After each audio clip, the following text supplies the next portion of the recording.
Well, hello everyone. Welcome to another episode of Summer's Woodworking Show here. We are visited by Tommy G tonight. He's going to be going through some tool making for us. We'll run through some introductions real quick and an announcement and get going here. We'll start with Chris down on my end, the little screen down here. Go ahead. Hey guys, Chris here from the Old Cranky Workshop. You can find me on YouTube at the Old Cranky Workshop and on Facebook at Old Cranky Workshop. Eventually I'll get Twitter and other social media running, but they don't seem that fun. So, it's a lot to keep track of sometimes. I know, and if you can't find me at those places, check the local phone. That's always a good app to find, is the good pub. Absolutely. All right. John, go ahead and say hi real quick. Good evening, everybody. John Schaffner here. You can find me on Facebook and YouTube under my name. And I also want to hold up Sterling Davis. I just saw a post from Chris Cute. Sterling Davis is in the hospital with some gallbladder problems. He just got admitted within the last hour, so keep him up in your prayers and your good thoughts, with your advice or whatever. So back to you. All righty. We'll keep moving down the line here. Robert, go ahead. I'm Robert from Manhattan Wood Project, and you can find me on YouTube, Manhattan Wood Project, Facebook, and I guess I'm starting to play around on Twitter now. All righty. Is that Didn't you have an announcement? I do. I can make it now if you want. I just wanted to share with you guys that that dirty rascal Clampus broke into my shop last week, stole all my clamps, and said that I couldn't get them back until I did a project without them. So I'm challenging everybody to the Clampus challenge. Idea is that you make a project, no clamps, unless you're going to lose a thumb, then use the clamp. But otherwise, no clamps. Just label Clampus challenge in your video title, put a link to the playlist, and the more entries I get, the more prizes I'll try and round up. Right now I have Rockler on board, a couple of hardware stores, Micro Jig, and just heard from Shopsmith this morning that they're going to donate something. Not sure what. Might be some bar clamps, might be something else. But more entries, I'll see if I can get more prizes. You can win clamps in the clampless challenge, huh? Yep. That's a funny thing. I think it was Rockler was the first one to start donating clamps. So I like it. They really want to piss off Clampus. Yeah, the challenge ends December 5th. So plenty of time to get entries in. Well, if I can find time to put the grandbaby down long enough, I'll do that. Nice. You can find all the information at clampus.manhattanwoodproject.com. That's Clampus with a K. All right. Russ, go ahead and say hi, everybody. Hey, everybody. Thank you. This is Russ Meadows from the Rusty Nails Wood Shop. You can find me on Facebook and on Instagram under that same title. Good to be here. All right. Go ahead, boss man. Say hi. Hi, how's it going, everybody? We just got done with the 2x4 challenge. I have a video out on that. I should have a video on the birdhouse challenge here in a couple of days. I already have the winners picked out. I just got to do the video. And so far, everybody that won on the 2x4 challenge has submitted their address. So tomorrow I'll start getting a hold of the companies to have your prizes shipped out. That's all I got. Good stuff. Good stuff. I'm sure everybody's excited that won. I didn't get a chance to do it this year, but, you know, I suppose a new grandbaby is a good reason to, you know, just sit there and stare at her all day long. But anyway, my name is Shannon. You can find my stuff under my name, or you can find me under Fat Guy in a Little Shop, and we'll get to it. So we'll introduce Mr. Tommy Gonzales here. Starting, oh, man, it's been... Well, you've been doing these tools for a little while, haven't you? Yeah, probably about maybe almost a year, or pretty close to it. So what got you into it? Well, I wanted to start turning bowls and stuff, and all I had was pin turning tools. So started looking around YouTube, seeing people making their tools. So I thought I'd give it a try, and got okay, I guess. But I've been progressing ever since then. So You wanted to make something bigger than just shot glasses, I guess, or tiny bowls. yeah, something bigger than tiny pins or baby bowls or whatever. Huh? So That'd be a great place for me to get started right now. the ironic thing is, since I started making the tools, I haven't made a bowl because I've been too busy building these tools. Well, it's a good problem to have, right? Yeah. Do you have a, is it just your Tommy G website? Yeah, my website is tommygworkshop.com, and you'll find all my tools and a couple of pin kits and stuff on there. Also getting into making a kit for the people that are in the CNC for the X-Carve. So that's still in the works. That'll end up being on my website as well. What will that entail? A lot of things going. My biggest thing is the tools right now, though. So. Okay. Where do you find the time to do all this? I don't. You're busy, Not man. only do I have a bunch of projects going on with the tools and X-Carve, but I've got a 7-year-old son that takes up a lot of my time, and my wife. We just had our anniversary. We just got back from Vegas, and that ran me behind. I've got about 3 orders left to do on some tools, but yeah, it's rough. If you just came back from Vegas, you probably need a whole bunch of tools to sell right about now, huh? Yeah. Yeah, my wife lost a bunch of money. They don't take carbide tip tools in exchange at the casino, do they? No, I tried. Yeah, it never hurts to try, right? The worst they can say, well, no, I guess the worst that the mob could say is not no, is it? Yeah, But it's a good thing you didn't find out, so. Well, alrighty then. So what were we gonna get started with tonight? What were you thinking? What did we work out? I'm sorry. Sorry, broke up? We broke up? Oh, man. I didn't know y'all were a thing. I didn't either. I didn't even get a turning tool out of it. I mean, if we're going to date, come on. Anyway, You got to take the plate. That was about to go down a Charlie path right there. All right. So we were going to get started tonight, and I don't have my notes. I'm sorry.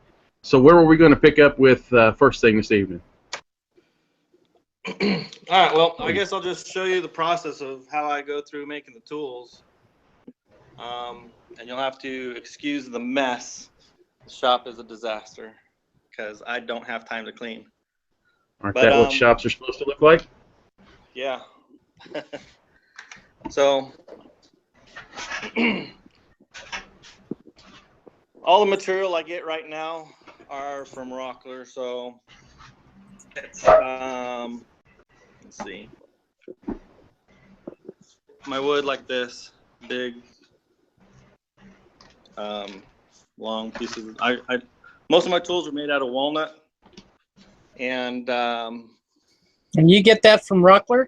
Yeah, I get it all from Rockler. I'm looking for a sawmill, or I mean a lumber yard right now. So I think I might have found one, but right now I get all my wood from Rockler, which is a little expensive. So my majority of my tools are made out of walnut and maple. I have made special orders for people like Nick Ferry with oak that are dyed ebony with silver leafing and the whole deal, and that's up on my website as well. But the majority of my sales are the walnut and maple. So the first thing I do is just I buy everything in 3/4 width, and then I take it on the table saw and I cut 2 inches by however long the tools are going to be. So like for the mid tools, I cut them about 18 inches, even though the handles are only 14 inches long. And that way it'll give me some chuck up material. I don't know if you can see that, but I make them longer so that I have place to chuck up. So that's my first process is getting everything cut down to length and width. And then I'm not going to go through the whole, everybody knows how to cut wood on a table saw. So I've already got that all taken care of out of the way. So I'm not going to go through that. But I cut everything down. And then on the maple, for the full size tools, I don't have to take down the width on them. I just leave them 3/4. But on the mini and the mid, I have to break it down to about a 1/2 inch to be able to fit the smaller square stock. So in order to do that, I either resaw it on my bandsaw, or I take it down on the planer if I don't think I can get 2 pieces out of the width. You know, does that make sense? Mm-hmm. If I can find some 1 inch maple, I'll resaw it, but most of it is all 3/4, so I usually have to clean it down. So once I get everything cut up, I glue just 1 piece of maple or 1 piece of walnut to the maple. And let me grab my stand. Doing the hose. So once I get this glued up, like I said, 1 piece of maple to 1 piece of walnut. I usually, at this point, take it over to the router and route my groove for my square stock.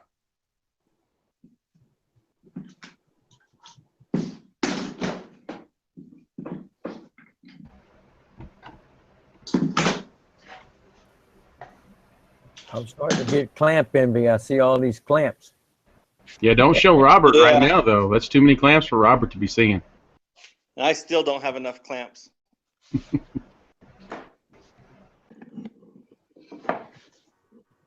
Nobody does. Right. So after I get it unclamped, I usually have some glue I got to clean up. So I just have a scraper.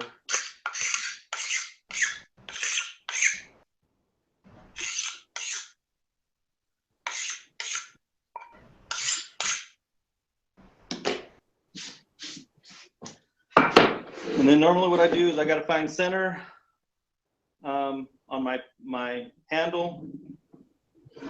So 1/2 of 2 inches is obviously 1 inch. Where my pencil go?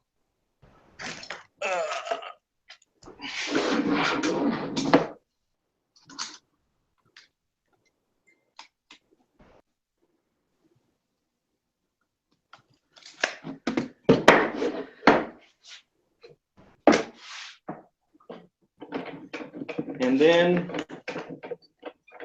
I have these square stock set up to where, I don't know if you can see where it says mid and it has a line right there. Right. Right there. Can you see that? Yeah. Yep. So at this point, I've already figured out how long I want my square stock to be coming out of the handle. So what I've done is gone and set up to just figure out how deep to route out for the square stock. Okay.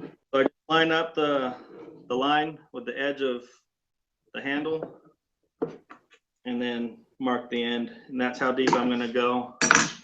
And then I also have a line set up on my router, so I just match up those lines, and that'll give me my depth.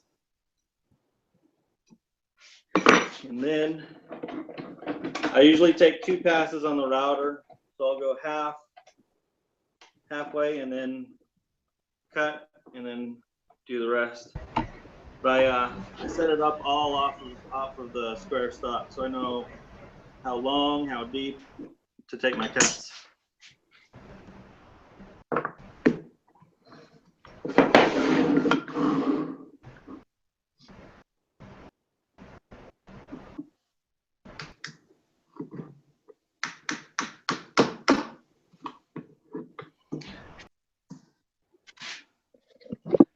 All right, so that's pretty much the setup to get ready to route out the groove for the tool. And I'll go ahead and route this out real quick. Okay. If I can get a spot where you guys can see this.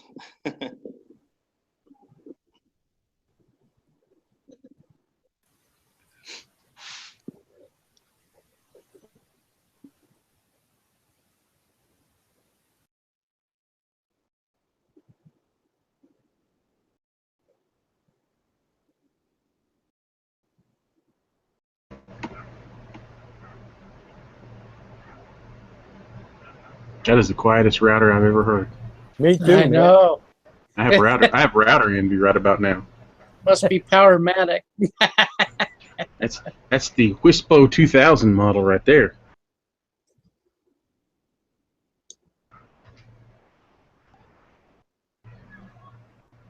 Either that or we've all lost our hearing over the years.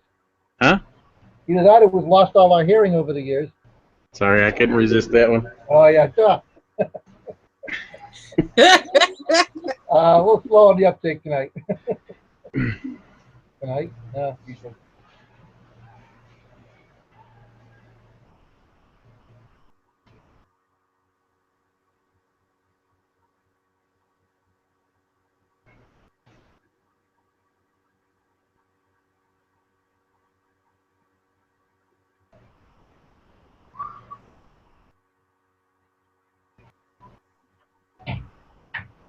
All right, so that's what it looks like after routed out. And I usually check it, make sure that it's flush, and then it's going to seat down in there with the square stock. That's beautiful, man. So after that, I glue up the other piece of walnut, which I've already got here. And see, that would be the hole for the square stock. Cool.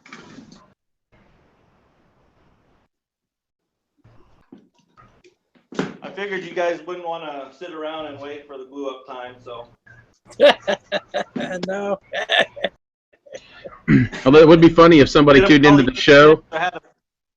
We could have probably ate chips or like had an apple while we were waiting for it, but That's what I was going to say. It'd be funny if somebody just tuned in to watch the show and it's just a whole panel sitting here eating, waiting on you to on your glue to dry. That's the most awkward half hour on that show ever. All right, so I'm gonna have to figure out how to set this camera up to where you can see the lathe. Let's see.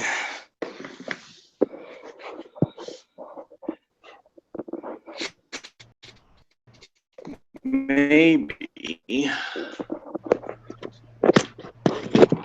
Can you guys see it right there?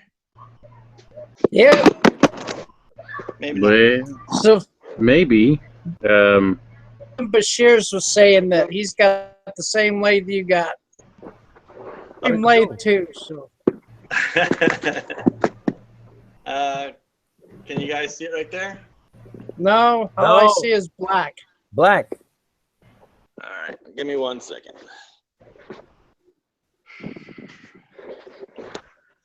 Let's see here.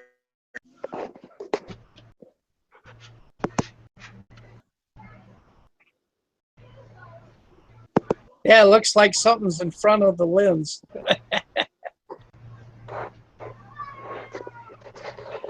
Midnight on the Ocean. How about that? We just I got see your what I icon now.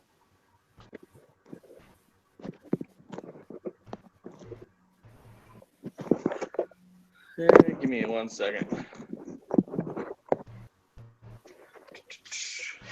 This would be a great setup for a Halloween special. Just turn the camera back on, and all of a sudden there's, 8 zombies in his shop there with him.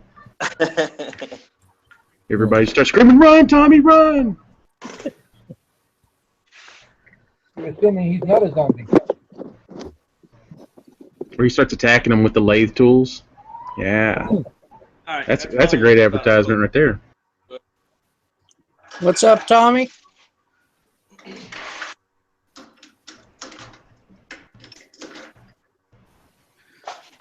All right.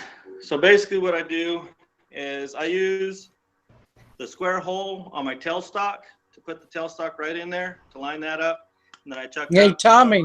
Yeah. I'd like to see We it. still don't have no video feed, bro. Really? Turn the It's camera showing on back. mine. It was fine until you moved it to get closer to the lathe, and then we lost feed. Hmm.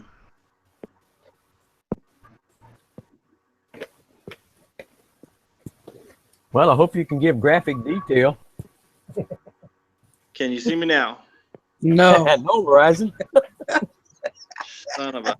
Well, let me back out and try and come back in, I guess. 'Cause Okay. I'm showing video on my end. Yeah, well, all we see is your icon flashing. All right, let me back out and come back in. It's working for his talking, but not for video. Yeah, sound quality's fine. And while we wait, the vocal stylings of Russ Meadows.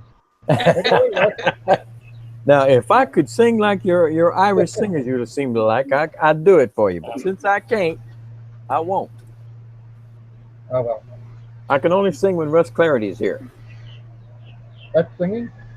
Don't. I'm gonna tell him you said that. Probably watching. All right, Russ. You better Oh, you we better got cool lightning. it before you get cold in your stocking, man. We just got a flash of lightning. Uh-oh. I was Uh-oh. expecting that. That's computer killers, man. Yes, if I disappear, either I get shut down or I shut it down. Mm-hmm. There we go. There we go. We got Tommy. Can you see me? Yep. There he is. All right. So, like I was saying,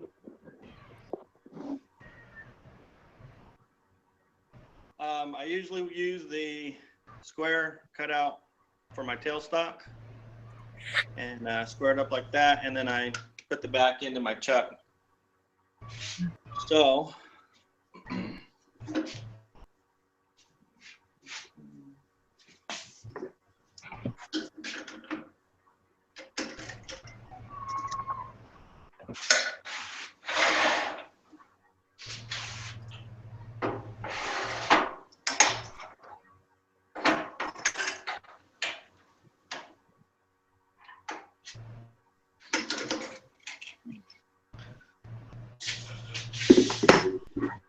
then all I basically do is rough it out on a circle. And then when I first started off making these tools, I made templates like this in order to get the shape that I wanted. And then as soon as I had a few tools made, I ended up just using calipers, another tool, so that I can get them, especially for like sets. I want to get them pretty close to being perfect to each other. Calipers to figure out my widths, and then I'll just use a tool to figure out my shapes, if that makes sense. If not, then I'll be demonstrating anyways. So Have you considered making a template to where all you have to do is just drop it down on the top? Well, like I said, this is the only template I made before. You can kind of see the shape there, and then I'd use that as a reference, but that's about the only template I've made. Oh, okay. Yeah, that's what I was. Oh, I seen the bottom part. I wasn't looking at the top. So I'll get this roughed out real quick, and then we'll go from there. Okay. I should probably mute this. Nah, go. It's all right.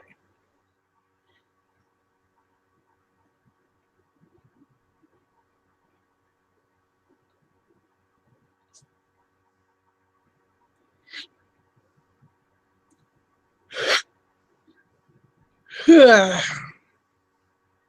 told you guys I'm tired.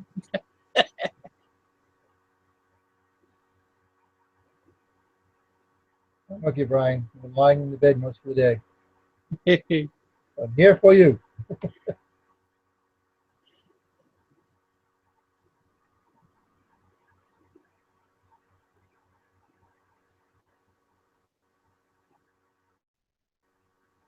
Oh wow, those cutters do cut pretty good, huh? Nice, huh?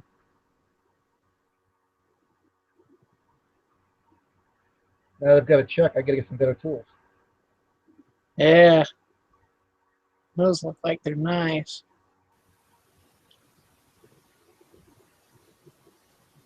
I usually live in the world that as long as it works, but watching this stuff, like I start getting tool envy.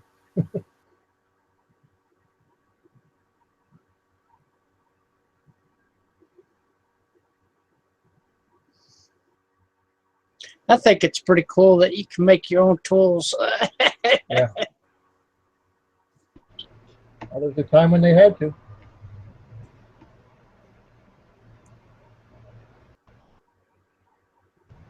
But do you have to feel bad for the turning tool you used to make the first turning tool?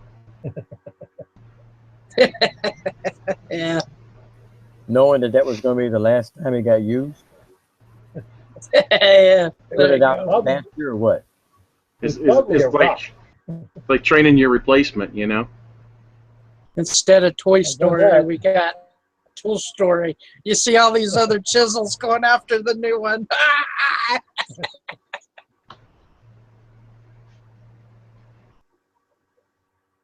I think that's what happens out here in the shop at night anyway, because nothing's ever where I remember putting it. So No, and, Yeah. I moved that the might lathe also be cart. just getting old. I moved the lathe I cart. think Two of the turning tools fell off. I can't remember putting them there. Yeah. I think that's what happens with my tape measures. That That's the stuff tool definitely fair. disappears. I'm looking at 2 pencils right now. 20 minutes when I need one, they'll be gone.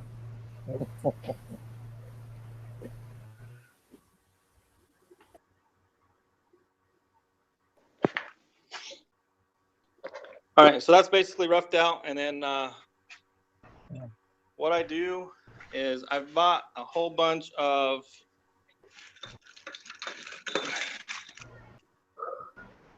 fittings for copper tubing, and Okay. I've gotten the ones that have the groove, and I just cut it right on that groove.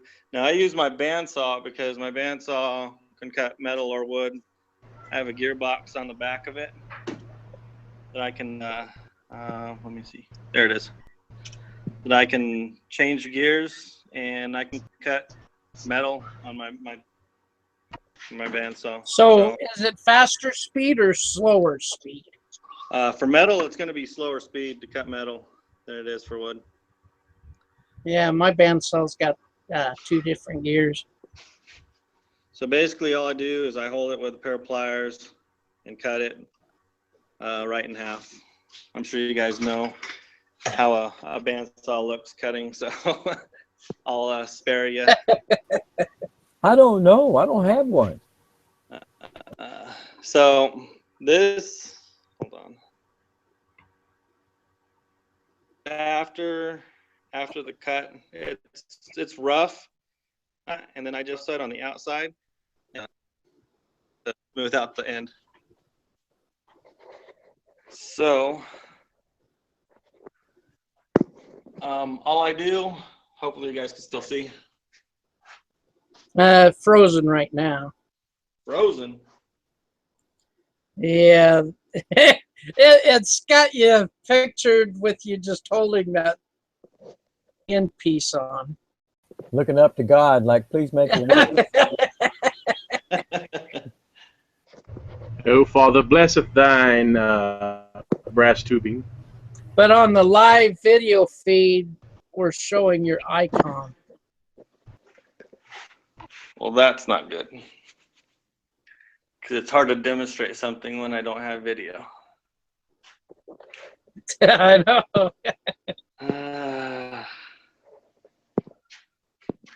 Yeah, now on our end, it just went to your icon.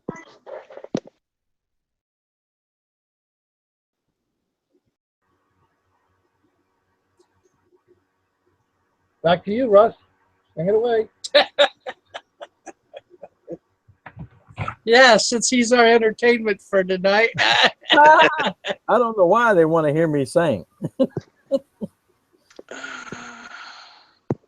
Well, we haven't got a band, so we'll do the next best thing.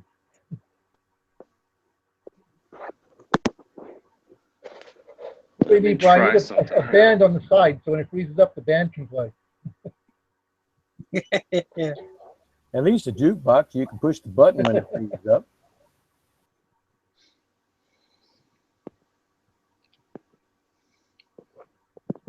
Dave's watching tonight. Cool.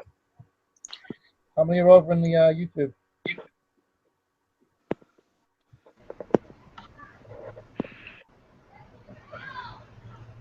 Donna, I don't know if I said this, but Donna Presley said she's got a set of Tommy's tools and she likes them really well. Can you guys see me now? No, not yet. Really?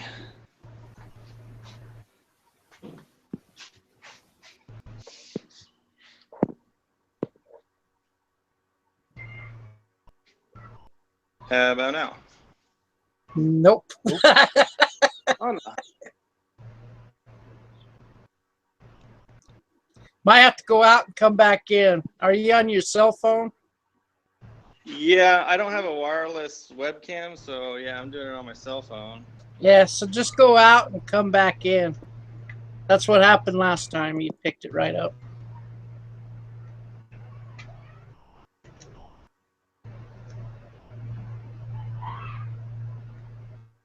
So how's everybody been? Tired. Just sucky. Man.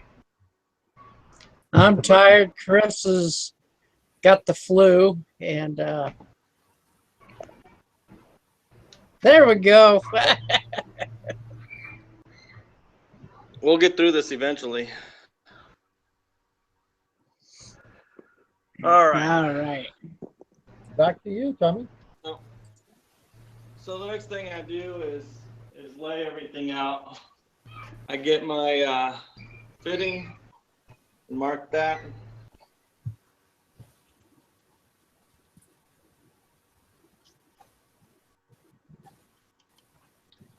And then, like I said before, when I first started, I'd get my template and mark off some spots of high and low spots, how I wanted it turned. But since I have tools here, I've been using just the tool. Nice.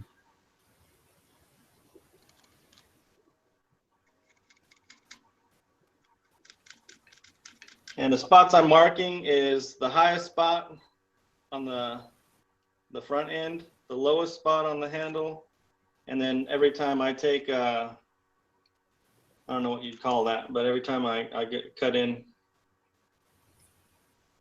that'll give me my basic layout.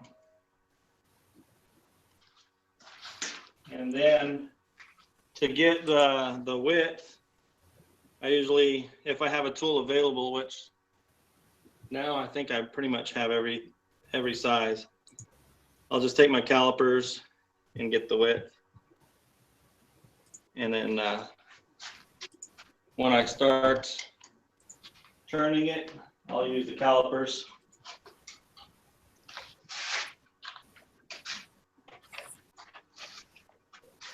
So the first thing I do is get the ferrule in place.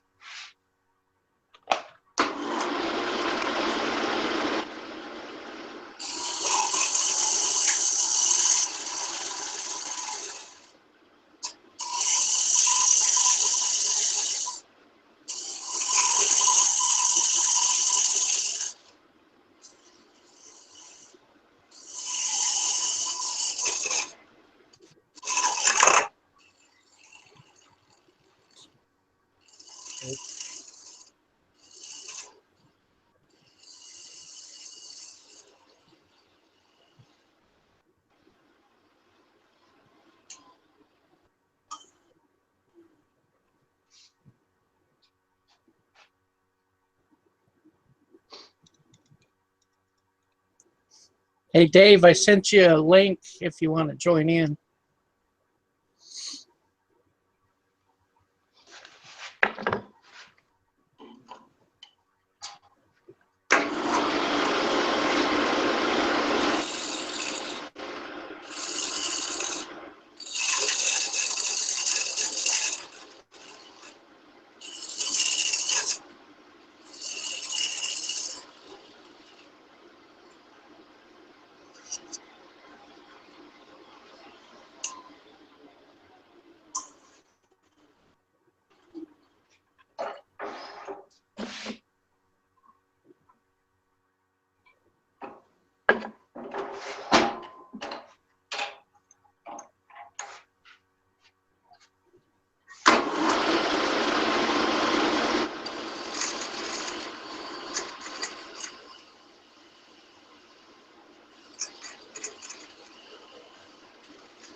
All right, so once I get that, where is my stuff?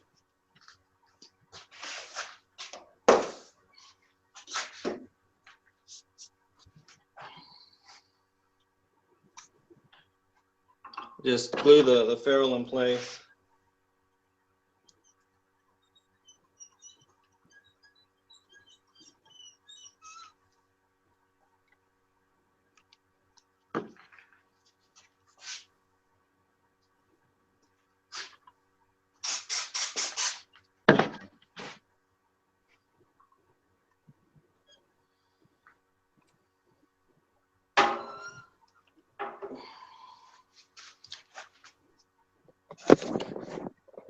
All right, so the ferrule's glued in place and should be dry by now. So then I'll just finish turning this out. And it doesn't take me very long actually to get this turned out.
He looks like he's done this a time or two.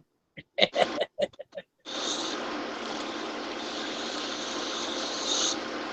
almost got it set up for production run.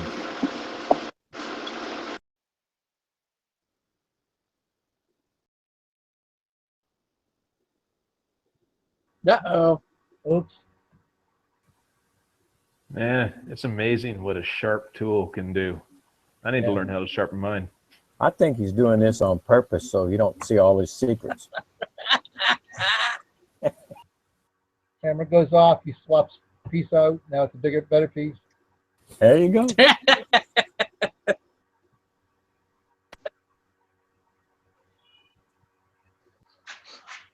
There we go. We're back. And we're not. You guys can see again? Yeah. Nope. All right. So now I'm just going to go through and take my measurements off my tool. If I didn't have one already, like I said, I would just take my template here and kind of line it up and then just follow the shape. Okay.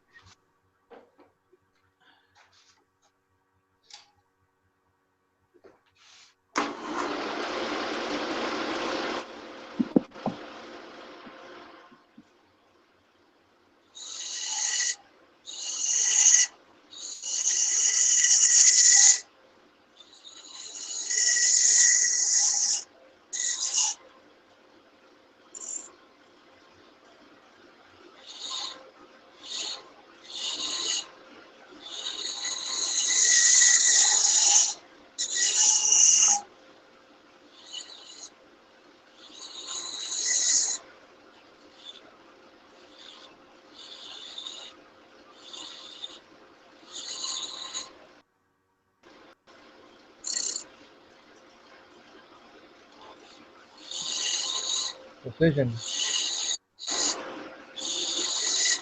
I usually live in the close enough for government work area.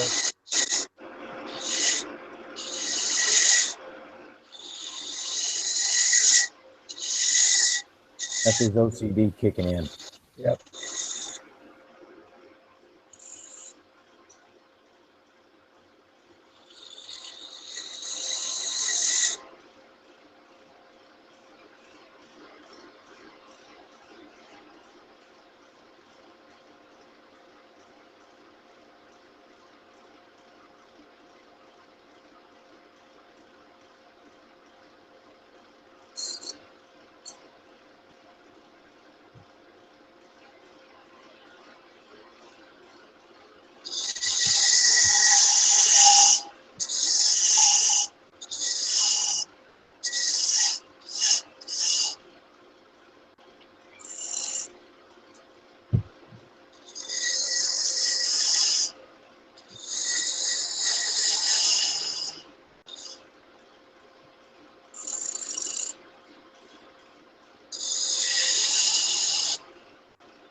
In my truck. In my truck. In the car.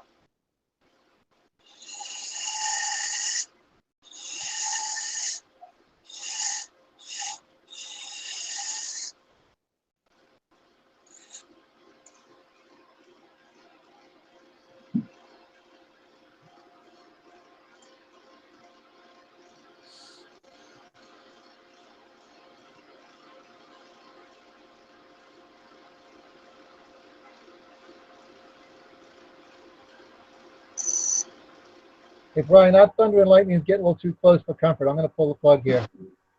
Okay, man. I don't need to lose this laptop just yet.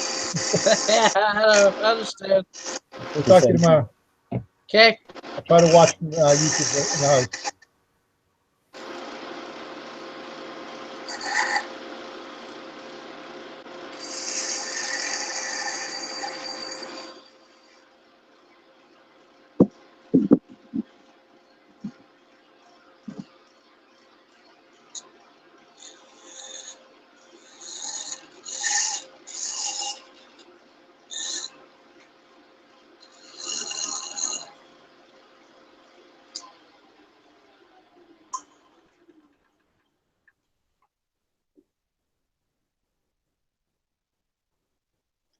Looks pretty good.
Man, that detailer goes right in there, don't it?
I wonder what happened to Shannon.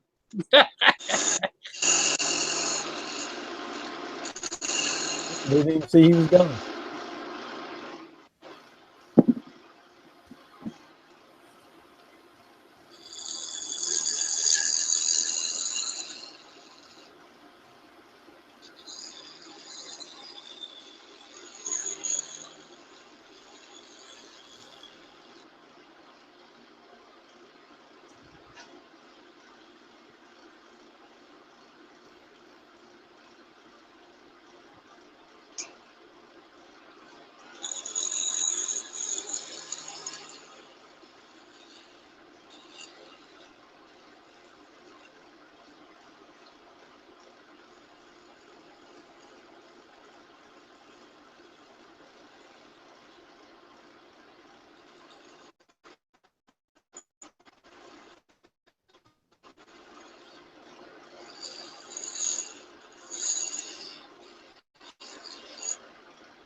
All right, so all turned out. Looks pretty good. Then what I'll do is I've got the turner's pack of sandpaper. I'll go through all these grits, except for the 150. I usually don't find myself needing to go that abrasive. But the 240, 320, 400, and 600 for the parts that are wood. And then I also do it on the ferrule with the sandpaper. And then for the ferrule, I also do a couple of the micro mesh pads to polish it up. Okay. So I can go through the sanding real quick. It doesn't take me very long either. Okay. You got 8 minutes. You got 8 minutes. Actually, I almost forgot to do the grooves. Yeah, gotta have the grooves, man. Yeah. That's what makes it. Them groups.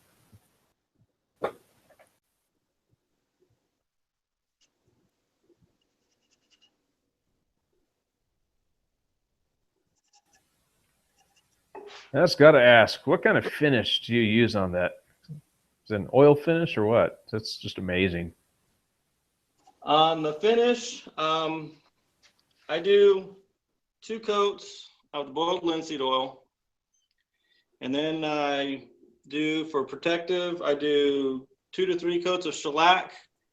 And then I finish it off with a orange oil beeswax polish. Holy cow. Must smell good too. Yeah.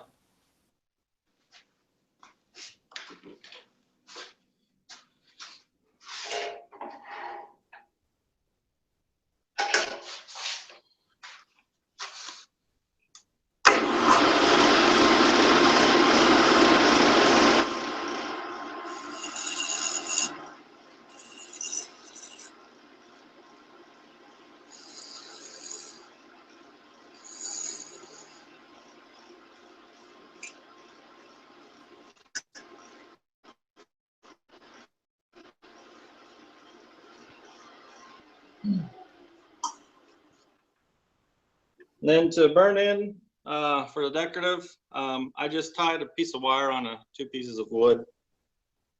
I use that to burn the groove. That's exactly how I do it. You're just saying that. I got salt and pepper shakers on my channel, buddy. You can go watch it.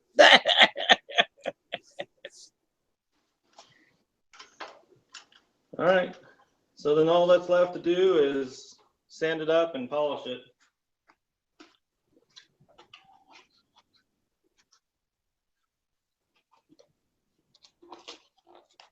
That's pretty neat.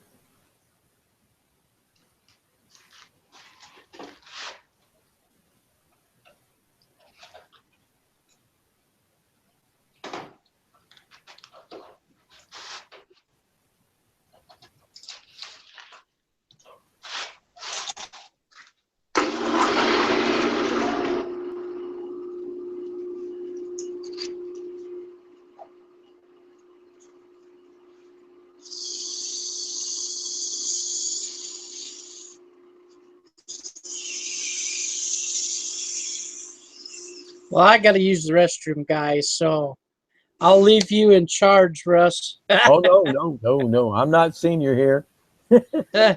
You're a senior. I am the oldest. I guess I better take it over, huh?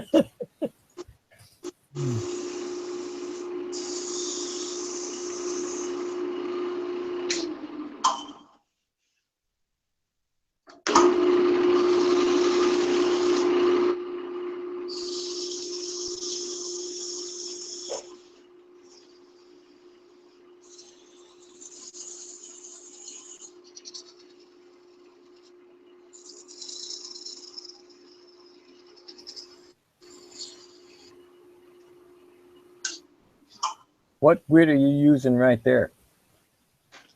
This one is this is the 240. Okay. And then from here I'll do 320, 400, and then 600.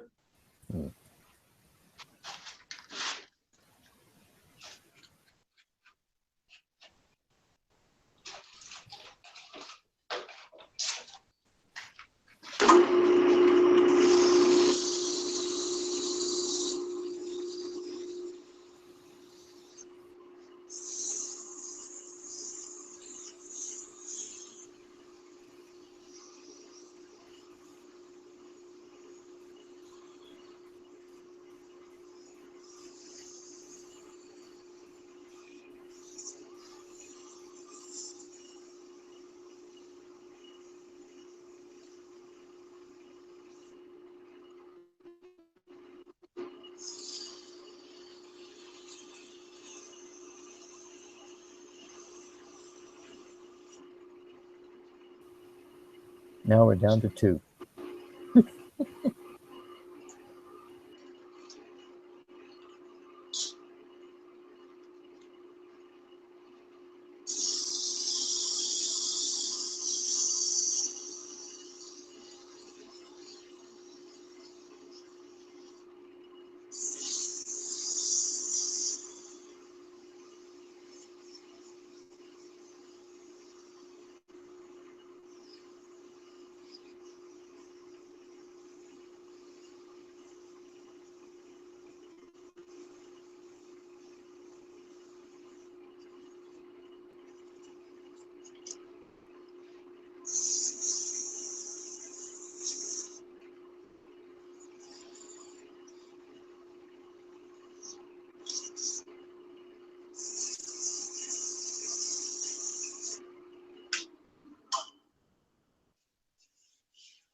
All right, so that's what the ferrule looks like after the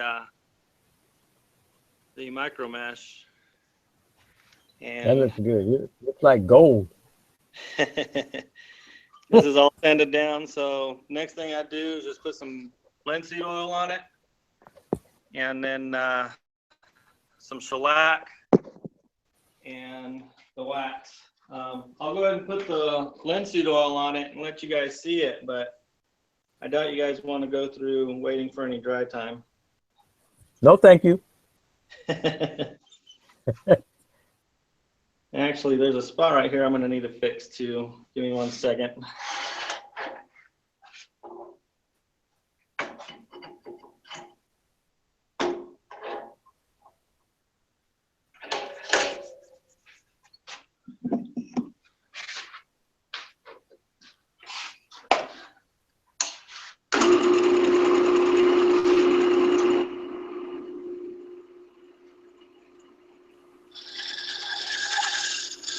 Projects like this, just so inspirational. Then I walk out in my garage and I wonder, what can I turn that 2x4 into?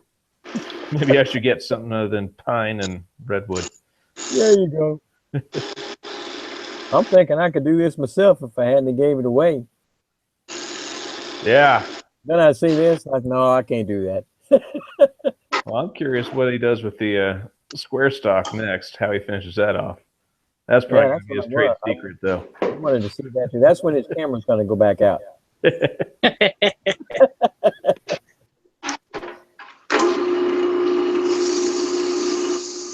Hey, Brian, did you have to go to Mexico? Uh, It's all right. I held it down for you. the hogs ate me. Yeah.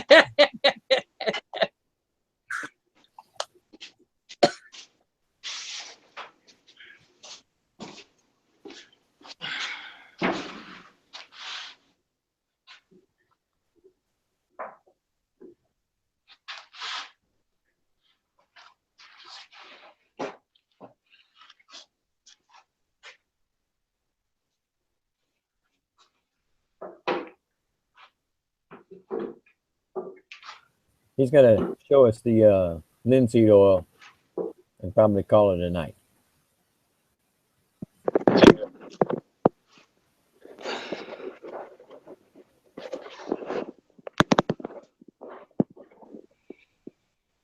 Now we All right, lost so feedback. Oh, there we go. and put on the boiled linseed oil, and you'll see a huge difference. I already like it. Wow. How long does that take to dry up before you put another coat? Usually I give it about an hour. I'll let it dry for an hour. I'll give it a second coat of linseed oil and give it another hour, and then the shellac. Is that pure linseed oil or is that a mixture? This is pure boiled linseed oil. Okay. I actually have a big old container of it. Yeah, I've seen that in the big box stores. Yeah. I've never used it yet.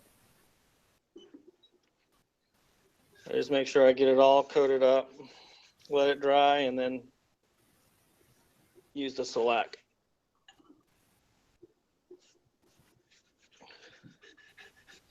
And I got to make sure that I get in these grooves because they're a little bit hard to get into. So for a set, say a set of 4 or 5 of these, how long would it take you from start to finish to get them made? Usually it'll take me for a set of 3, which is the most popular, probably take me 2 days. Nice. That's not bad at all. It ain't bad. That is pretty. That is pretty. That's if I have Mm-hmm. the 2 days in the shop, because like I said, I have family and everything else going on, and plus I have my normal job. I'm a operator for a solar field for a power plant, and I also do part-time firefighting, so I've got all that going on too. I told y'all he didn't have any time in the day.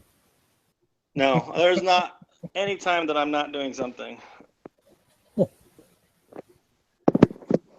You happen to work with any Navy nukes in solar field there? No. Oh, good. That's a good thing for you. Yeah.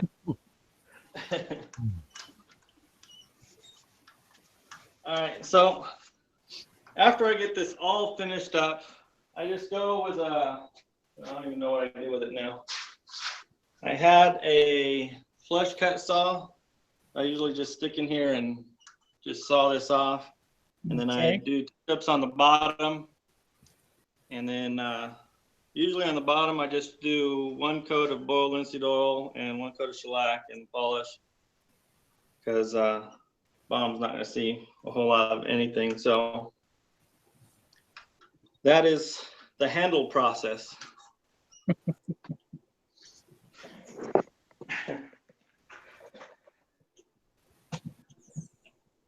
Let me get this boiled linseed oil out of here.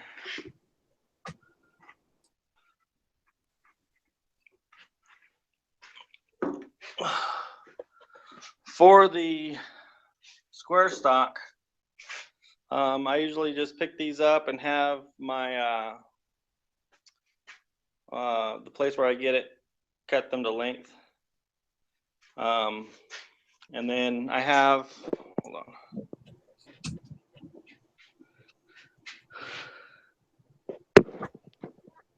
I got this attachment for my bench grinder from Trick Tools. It's a pretty much a belt sander on my bench grinder to clean up the square stock. And I don't usually polish these. I have before, just do it up to like a brush finish.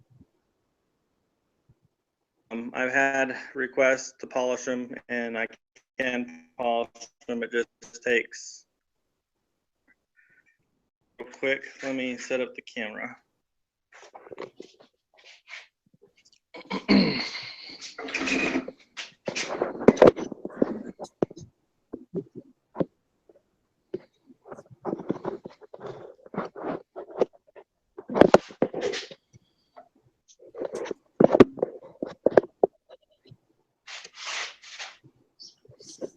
Do you bevel the edges where the blade goes? I can. I usually make everything flush. Well, I know, but like on Easy Wood Tools, Yeah. where the blade sits, they have like a bevel underneath it. They won't catch on what you're turning.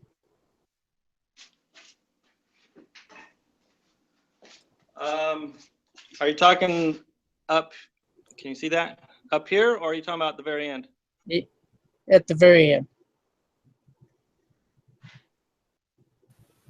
Talking about the end? Yeah, right where you Yeah, have the it squared end. off. Yeah, I bevel that back. Okay.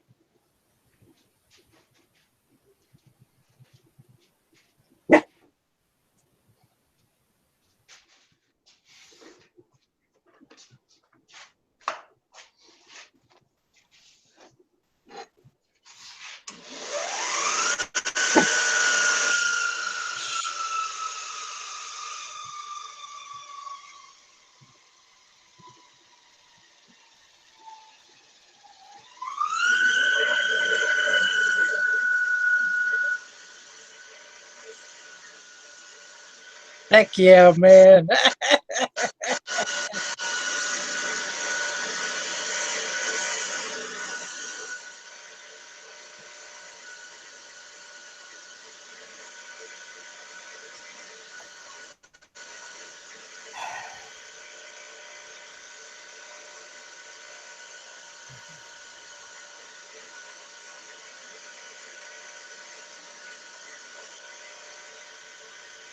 I've got to get me one of those conversions. That's Yeah, awesome. I know. Wonder how much that costs. I don't know.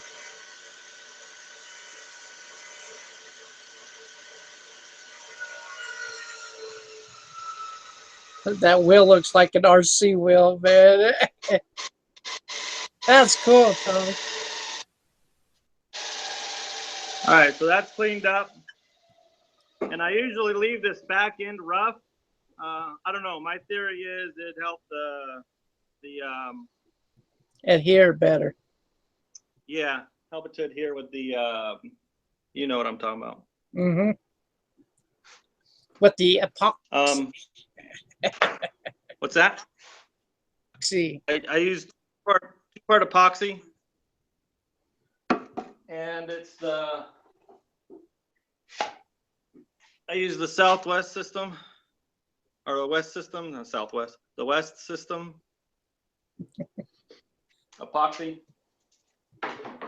And then also, I normally put notches back here just to help it grab. Okay. So I'll do that right now.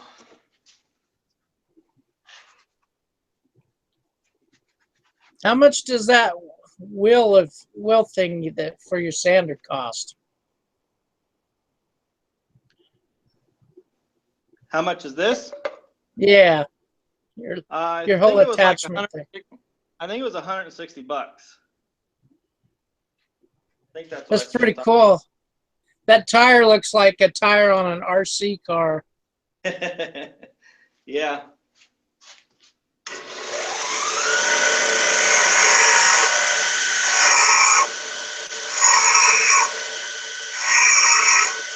I'm jealous, man. Yeah, that's some cool stuff, man. I've never had a belt sander that can go Mach 3. That's awesome.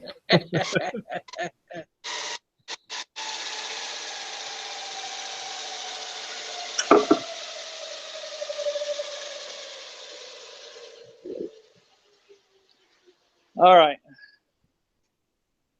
So after I get that done, I usually take it over here to my mill. Can you guys let me get this set up?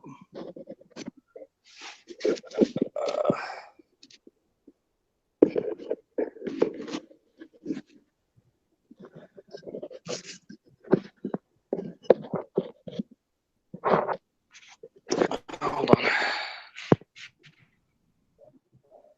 All right, so after I start getting going on these tools, I buy myself a mill. Just kind of get the carbides to set in there a little bit cleaner. Before I was using this, I was using Dremel with some diamond tip cutters to kind of carve out the setting for the carbides. Mm-hmm. But with this is a whole lot easier. I got a question for you, Tommy. Yeah. Jeff Robinson wanted to know, is it cold or hot rolled steel? This is cold roll. If he had any problems setting up and building his Harbor Freight lathe when he gets a chance.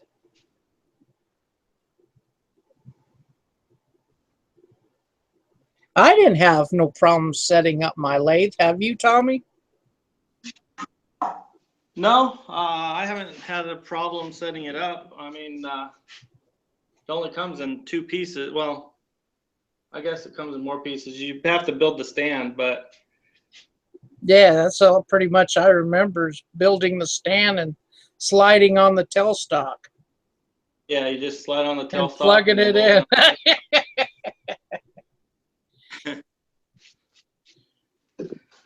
All right, so right now I have my drill in here, so I'm gonna have to change out my bit.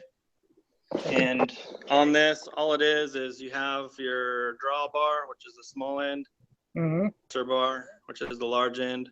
So I just have to loosen up the small end and take out this chuck and put in whatever chuck I need. Oh, that's cool.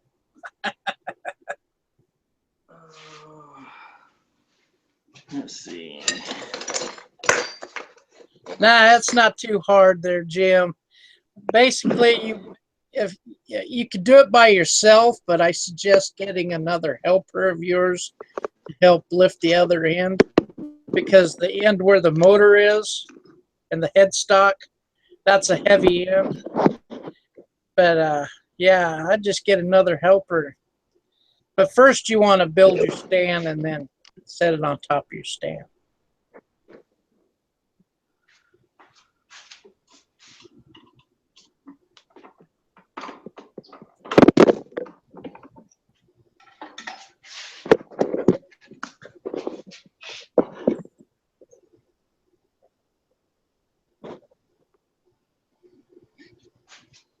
See you, Donna.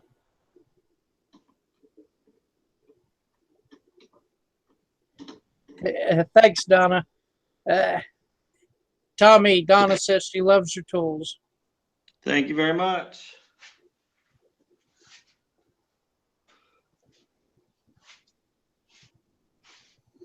Yeah, the headstock's pretty heavy, so I suggest you getting somebody to help you or to lift it for you. Yeah, it took me and another guy to scoot it around. It was pretty heavy, but to lift it straight up takes 2 strong guys to lift it.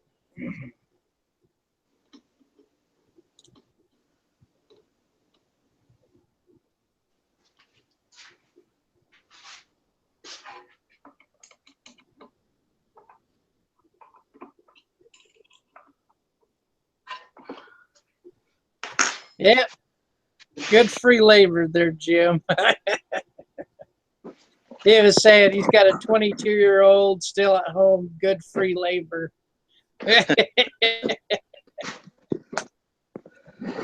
Yeah, get him to lift up that at the part where the headstock is.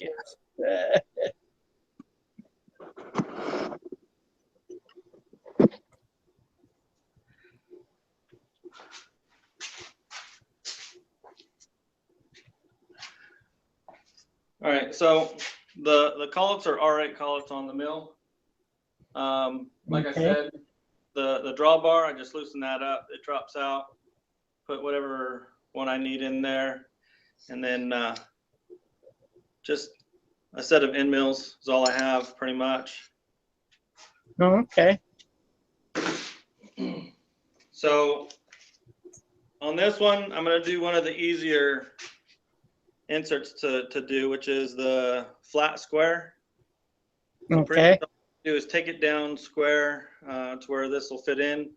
The hardest ones to do would be the diamond ones, because I have to get a certain angle and get that all perfect. And right. It's about 15 degrees for the bits that I use. So it takes some time getting this mill set up to get that all done. It takes quite a bit of time. Yeah, that there takes about an hour. Yeah, pretty close to it. But for this flat square, since it's not the radius one, it's even a little bit easier than that. So I'll just mill out square to the square stock until it fits in there. Okay. Is there a certain brand that you found works better, stays sharper than others? As far as the end mills? For the inserts. Oh, for the inserts, I've always used AZ Carbide. They're fairly priced, and I haven't had a problem with them. I haven't tried anyone else. I know Easy Wood Tool sells them that are pretty expensive. They're probably about 4 times more than what I pay for them. How much do you pay for yours? They're anywhere from, I should say, sell yours. Well, I don't have a problem telling people how much I buy them for. I buy them for anywhere from 10 to 15 bucks. Yeah, Easy Wood Tools is about $15. Yeah, they're usually about 15 to 20 bucks.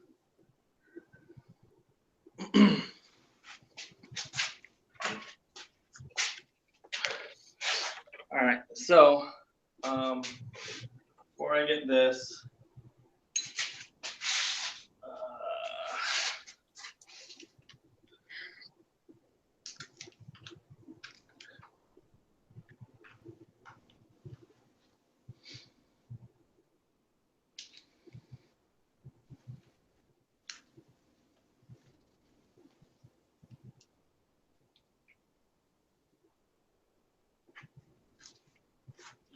and of course, this tip wants to be difficult with me because we're live. So if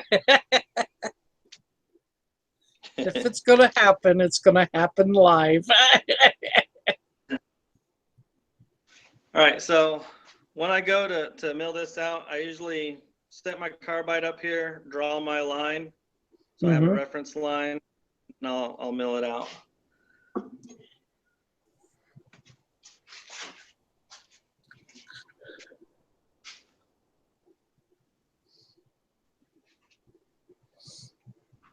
Now, Robert, you got an X-Carve. Have you ever etched any steel or anything? I haven't done any steel yet. All I've done so far is aluminum. Most everything else is either MDF or plywood. But we actually just got a Carvey at work, and I'm hoping to do a little bit of steel work on it soon. Oh, cool. Have you done any other upgrades since your last video? No real upgrades. I'm actually saving up to replace the X-axis with the single bar X-axis. Oh, the gantry? Yeah. Yeah. So you're gonna go with the single, huh? Yeah, I mean it looks like it's gonna be a lot better than just having the two, even with the steel plate between them. Why? What kind of complications do you have? Oh, no complications. It'll just be stiffer. look better, eh? Yeah, I look better too, as long as they give me. You know, I was getting all set to do mine, but I got aluminum plate to put in between to cut down on the weight. And then I seen them come out with that single bar, and I was like, oh man, why didn't they think of this at the first time? I've been waiting for them to come out with it. I've been hearing rumors for about a year now. But do they got available on their website yet? you can order it. I think they started shipping them out in the last couple of weeks. So I think they have something like a 4 or 5 week backlog. You know what the price on those are? I don't right off.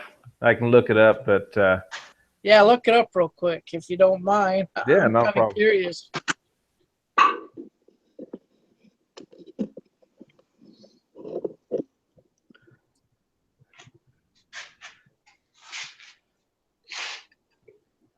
Here, I thought you were the one of the first ones that's going to leave, and it's just down to us.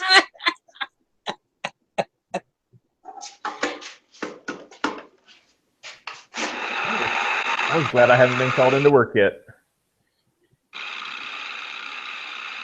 Man, that's sweet, dude. I gotta get one of those. The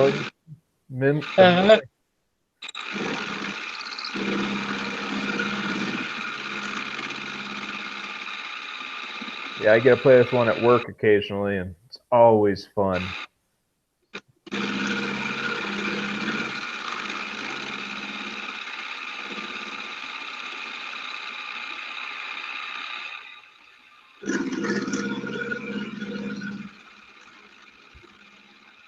I wonder if you could just put that on a CNC machine. I don't see why not. I mean, go nice and slow, use a small bit. Take a while on That way, all you got to do is line up a whole lot of those bars and have it do its thing going across. Mm-hmm. That's what I would do. All right, I got the price here. Let me see if I can figure out how to do a screen share. Okay.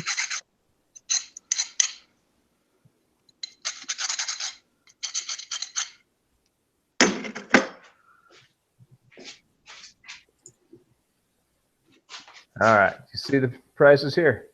Mm-hmm. So yeah, 500 millimeters, $30, $40, $50 for 1,000. $50. That's not That too ain't bad bad. at all. Uh-uh. And if you look at it, the walls on it are a lot thicker than the originals too.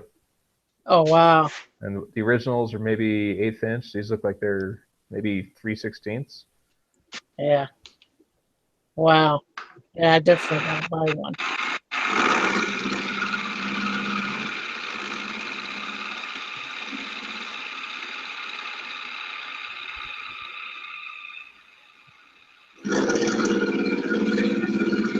One thing about the end mills, though, they are a lot faster on metal than the X-Carve.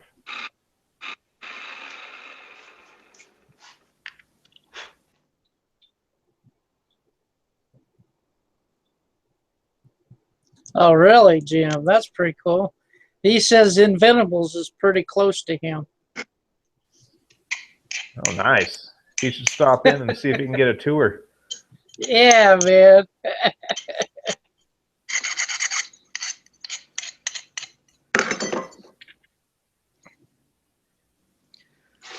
All right, so that's it milled out. Awesome, man. Very nice. So what I do is mark the hole for the carbide tip, and I've been playing around with a couple of different methods on doing that. What I've done so far is I've blackened out the hole with like a Sharpie, and then take my calipers and find center and mark it and then punch it that way. And I've also used center punch, yeah. A hole set drill. I think that's what, there's a drill right here, and it sets the center of your drill bit. Mm-hmm. And I just marked it with holding the carbide in here and marking it that way. Yeah. And both seem to work fine. I'm not sure which one I like better yet. So I'll just mark it with a Sharpie, and I'll find center and then mark it that way. And Jim goes, I was there on a sales call once. It was like new age yuppie heaven.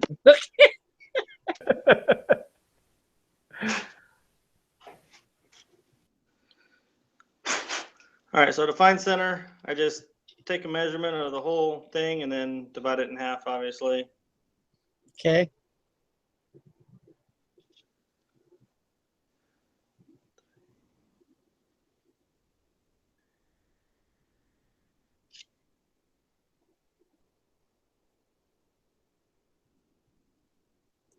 One thing I've learned about machining metal, a lot of measurements, a lot of time.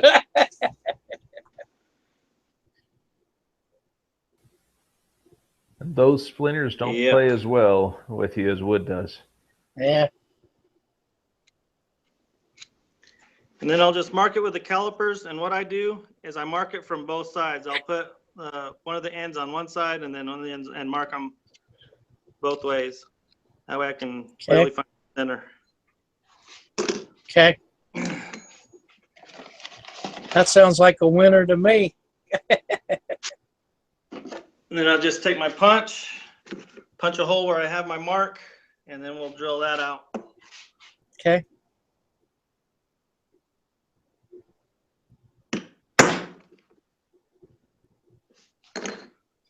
And the camera didn't jump at all. That's cool.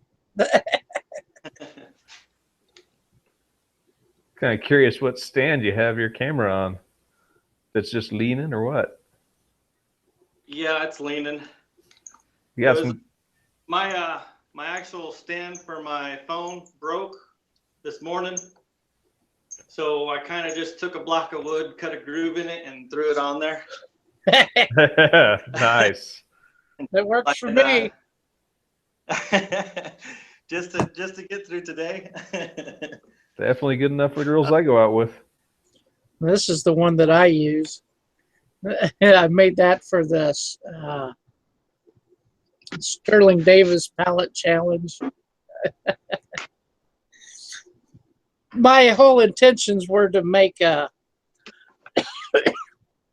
tea light candle holder shaped like snowman, but the glue wasn't drying fast enough, and I needed to get a video out. So I was looking around, and I was like, well, I had these cutoffs, so I glued them together. Went to the bandsaw, cut this out. There you go. Nice. And I got a lot of views on this, so it worked out pretty good. Very cool. But I use it every day. I'm thinking about making a set of little clamps on springs to put my phone in. Still working on the second version of it. It's going to be a while. I also got fast caps. What's it called? Speed clip or something? Not speed clip. Eye mount. That's what it's called. And those work really well. Let's see what you got there. Yeah, that would work. It's definitely homemade. Used one of the springs that I found in a box somewhere, but that's pretty much the same concept as that eye mount fast cap sells. Now, theirs is probably able to actually clamp down on it, keep it from falling through. And yeah, it comes down and it's nice and padded, you know, so it don't ruin your phone. And heck, I mount that to my selfie stick. And also I got a, what do you call it? A bendable arm. Okay. It's metal. It's bendable arm that I screw it onto, and I have that on a plastic clamp. And in my old shop, I used to hang it up on the rafters there, you know. Nice. And then I can angle my phone any way I wanted it, you know. That's how I did some of my videos. Nice. Yeah, I got to find some way to use this phone. I actually managed to get an iPhone and talked myself into it, and it has slow motion that I haven't used yet. I want to do it. Some project. Yeah, I want to get an iPhone, man. It was hard talking myself into it, but I use it for other stuff all the time.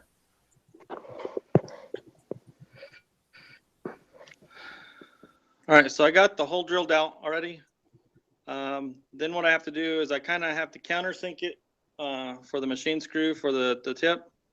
So I just take a larger drill bit and do that because I'm so organized and I know where all my tools are and I know where my countersinks are. So. Okay. I think it's probably right next to the pencil. Yeah, right next to the markers and all that stuff.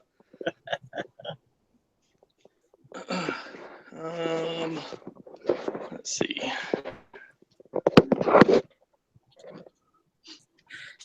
Well, I thank you for taking your time out to do this show for us tonight, Tommy. Yeah, no problem.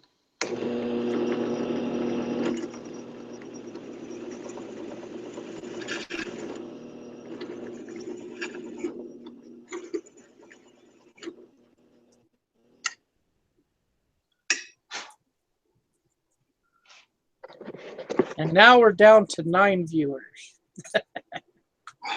Yep, I'm boring people. I don't know. So, an hour and a half in, 9 viewers. That's better than I'd get for anything. so there's the countersink, and then I just have to thread this, and then I'll taper the end of this. Okay. And I don't know if you guys want to sit around. I mean, you guys know how to hopefully thread Oh, yeah. one of these, and so I'll just go ahead and set the Hey, bevel do on me this. a favor real quick. Yeah. Are you able to put your emblem on the bar stock with your X-carve? Yeah, let me throw the hold on. Let me throw the bevel on this thing, and I'll throw it on the X-carve. Okay. Should only take me like a second, because I really wanted to show you guys this cool feature that hold on, that this tool has, that from come on, you stupid. You guys still hear me? Uh-huh. Okay, so with the multi-tool, I also got the stand for it from there. Uh-huh. This stand, which has a lever, and I can tilt this whole thing sideways. Uh-huh. See that? Nice. That is cool. And then I can just throw this bed on here, and I have my angle already set on there. So that's how I get my angle on my tools. Okay. Yeah, I was wondering how you did that.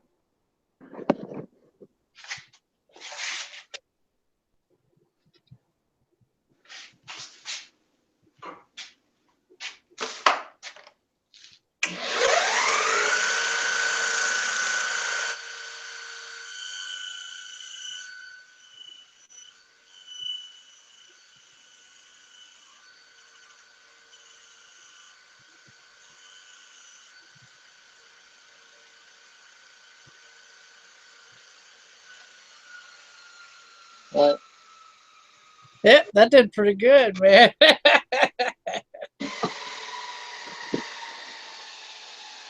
All right, so take this thing over to the X-carve and carve that out. Now, this is the part that I've been wanting to see. Oh, yeah. I'd love to see it, too.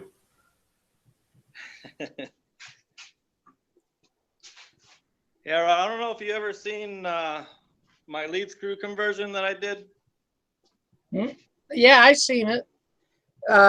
Still waiting on your video on it, though. Yeah, the only thing I've released it on is Dave's show, but that's the lead screws. Yeah, man. Wow. I want to do that to mine.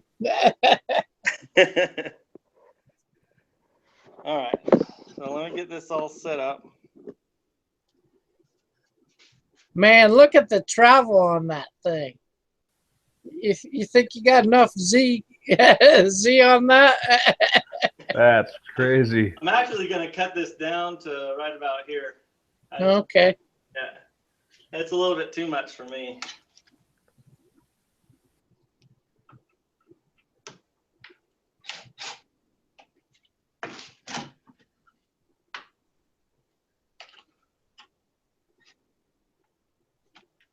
You know, I'm kind of mad that Inventables came out with that carriage so late in the day. Because, heck, I got those furniture bolts, and I got the metal and everything. Heck, I could have saved me some money, man. Yeah, I did the same thing. I have the furniture bolts on there. Right there with a plate in the middle. Uh-huh. Mm-hmm. But the one thing that makes this whole thing work is right here. See that? Uh-huh. The E.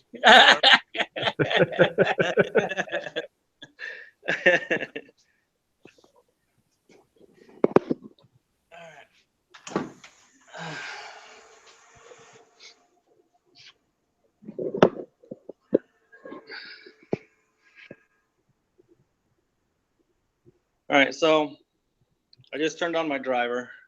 Okay. I'm gonna get Mach 3 set up. And this is the flat square. So I have them all. Oh, great. Now it doesn't want to respond. See what going live does? There you Okay. go. So I've coated all my bars. Uh-huh. D2 is diamond, and the 2 is for the mid Okay. lathe tool. R is for round, S is for flat square. Okay. So I'll pick the S2. It'll load up my G code, and it'll be ready to go. Now I'm just gonna have to zero everything. Oh, one thing I forgot to do is mark where it's gonna sit in the lathe tool. Shoot. Give me 1 second. Okay. You know what I see that's funny about these live shows? Everybody runs around like a chicken with his head cut off. Oh, nothing's working. Every time I've been on your show, Yeah, that's the thing about live. either my camera drops or the sound drops or something. I'm Yeah. just surprised I'm still here, even on accident.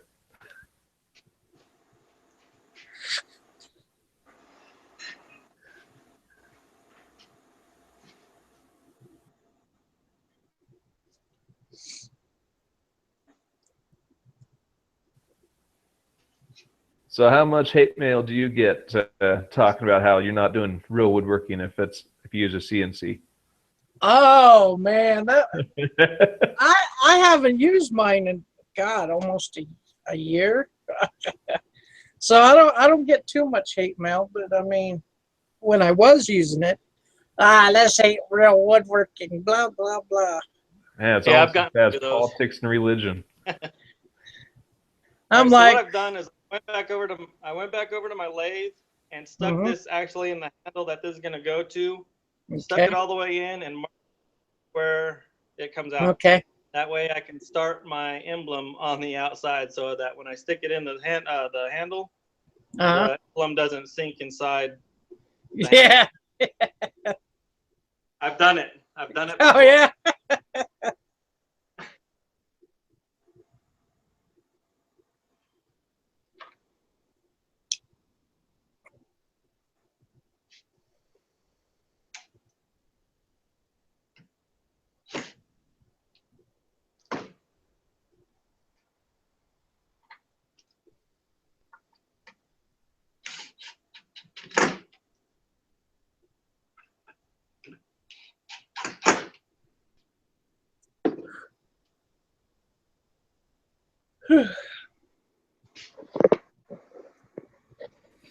All right, so on this, I have this edge that I've cut with the X-carve, so I know this is square to my gantry.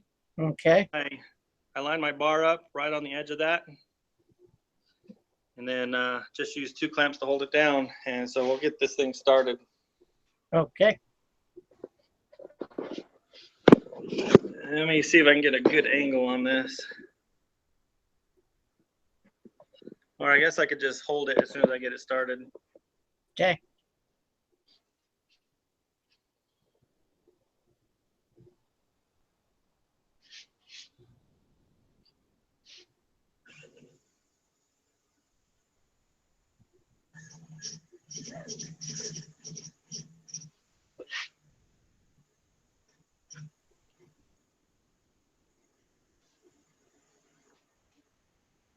Did you get the relay for yours? I have a relay and a breakout board. Because of my new driver, I have to have a breakout board. Uh-huh. And I still have to get that all set up because I want to get my laser going too. Yeah. That'd be cool to do your emblem in laser. Yeah, I don't have a laser strong enough for metal yet. I was thinking about getting one though, just to etch. Metal. Yeah, once the cash comes in, man, that's one thing I would invest in. That would be nice and crisp.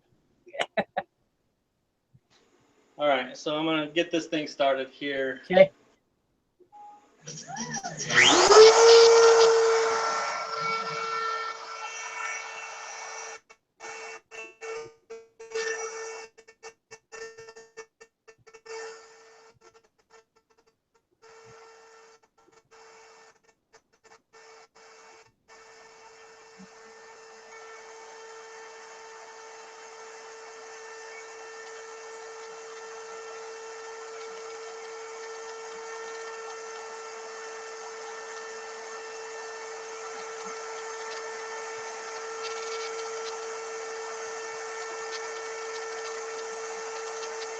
Those look like platinum bits.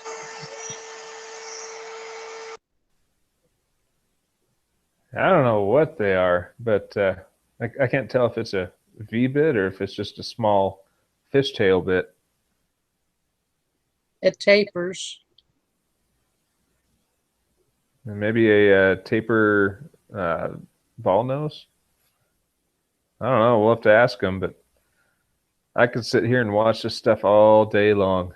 Me too, man. It's like machinist and woodworker porn right here. No, you're not using cutting oil. I don't think you need it if you're just scribing the top of it. Yeah, I think the right feeds and speeds and depths and all that, you don't necessarily need oil for most everything. I know when I cut out the plates out of aluminum for I didn't use oil. Oh, yeah? It was slow, but I didn't melt anything onto the second bit.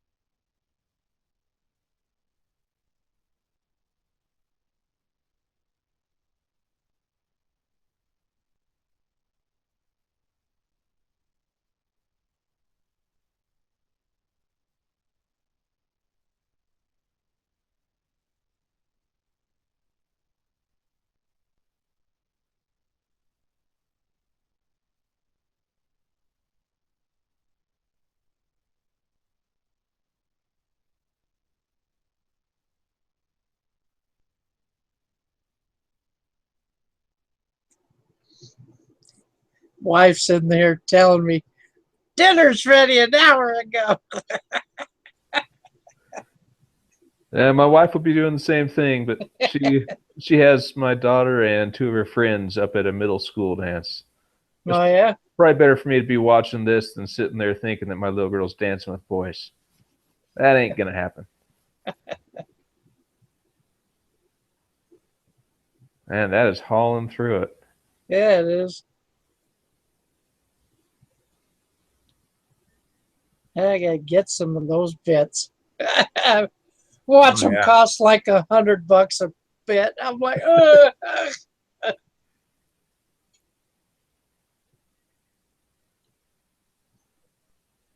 Yeah, he could set it up so that he has a bunch of those sitting next to each other.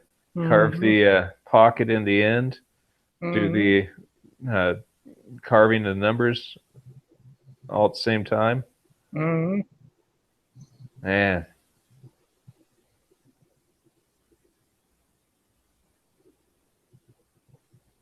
That's what I would do, man. I'd get a bunch of those polished up and get it all lined up in a row, you know. Once you put lacquer or something over the top of that still, you're good to go. And then line them all up, have that machine do all those emblems so they're all ready to go. Yeah. With the right bit, it could carve the pocket, do the emblems, all the text you want, and even drill the little hole in the end. All you'd have to do is take it out and tap it by hand. I don't know. Maybe you could even write code to tap it if you put a tapping bit in the CNC. Couldn't do that with the DeWalt, though. Was it 16,000 RPM? Oh, yeah. Too fast. Power tap it in about 10 milliseconds. And that is awesome, Tommy. There it is. That's beautiful, man.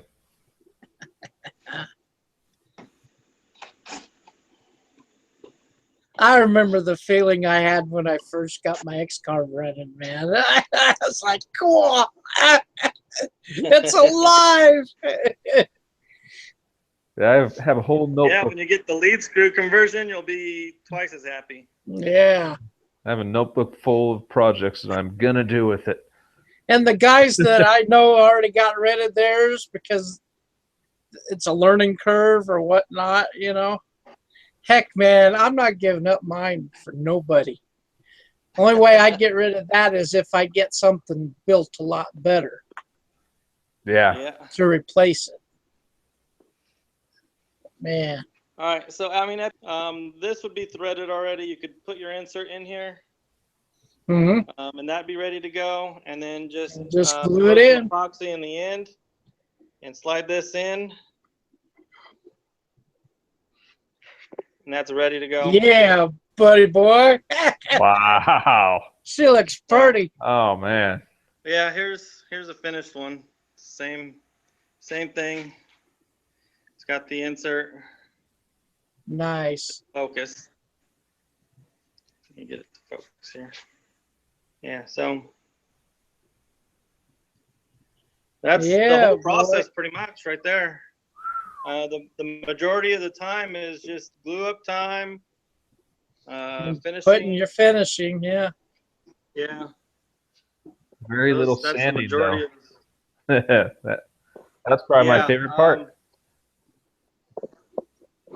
Yeah, if you get a good finish on your turning, you don't have to do a whole lot of sanding. Well, that's cool. Man, and now we got a video that we can reference cells to, so there we go, buddy. So, were there any other questions while I was going along in there? Anybody that's watching, you got any questions? Actually, we were talking about your bit. I'm wondering what kind of bit it was you had in the X-Carve there. In the X-Carve, it's a V groove engraving bit made for metal, and I got it from thicebits.com. Nice. Well, when we decide to get one, we'll be hitting you up saying, "Where did you get that again?" Yeah. And the one that I used, I believe, is a 90-degree V. I also bought a 60-degree V. I haven't used that one yet, but that's the bit right there. Wow. Cool. Yeah. Anytime I got a CNC question, I always look at Tommy's page and say, okay, what's he got going on now? Yep. Oh, and then I'll show you one other bit I got from Precise Bits that I use for the diamonds. Okay. And I've also used this on the X-Carve to cut out the plates for For your ends? Um, Side rails? for the X-Carve side rails. I use it to cut this out. You didn't put your logo on there. Cool. Heck yeah, man. Brand that puppy. It's a end mill that I can use for the X-Carve. And I also use it for the diamond Quiet. bars to get right into the tight spot. So that's what I use. Nice. That's awesome, man. Yeah, I like that. And then this would be the round. I use a bigger end mill for that one. Do you use X-Carve to cut out for the diamond and the round? No, I use the mill machine. I set my clamp up to 15 degrees and just cut it from there. Okay. Okay, let's see. Anything on here? I've thought about using the X-Carve. It take a lot of time to get it lined up perfectly. Okay, Jim's got a Good. couple of questions. Tommy, let's see here. Goes, white cable, is it for the laser? Yes, the white cable is for the laser. I can show the laser here. And what kind of laser do you use? It's the JTech. I forgot what kind of watt it is. It's been a while since I used it even. But this is the laser. The white cable goes up to the control box. And then the control box goes to a power supply, and it will go to a breakout board to my driver when I get it set up. Like I said, the laser's not set up yet. And let's see. Jeff goes, is that my tool? And then Jim goes, thought it was mine, Jeff. LOL. Actually, this set I have right here is for an order. I'm not sure. I thought it was Jim, but whoever's put in an order already, this is your set going out tomorrow morning. And then the ones that I'm working on now that I use the example for, they'll go out to you. Okay. Nice. Yeah, buddy.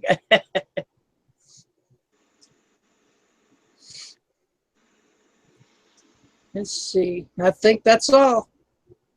Cool. Did a good job, man. And if the panel members were here, I'd say, well, thanks for being on tonight. And I'll pretend to be them. all right. And thanks again, Tommy.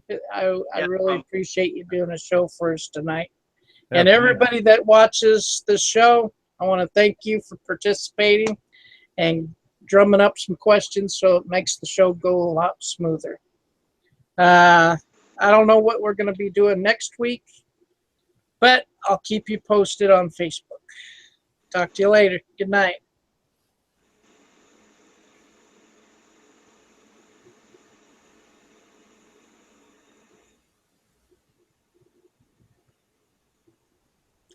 Okay, you can stop anytime now. It don't want to.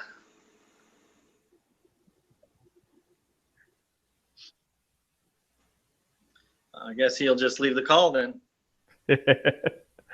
We might all have to do that. I got a couple projects going on that I can't have on video yet. Hi, Tommy. Yeah, You those too. Well, thanks a lot, man. It was very informative. All right, man. So, have a good night, man. Thanks. You too. Catch you later. Catch you later.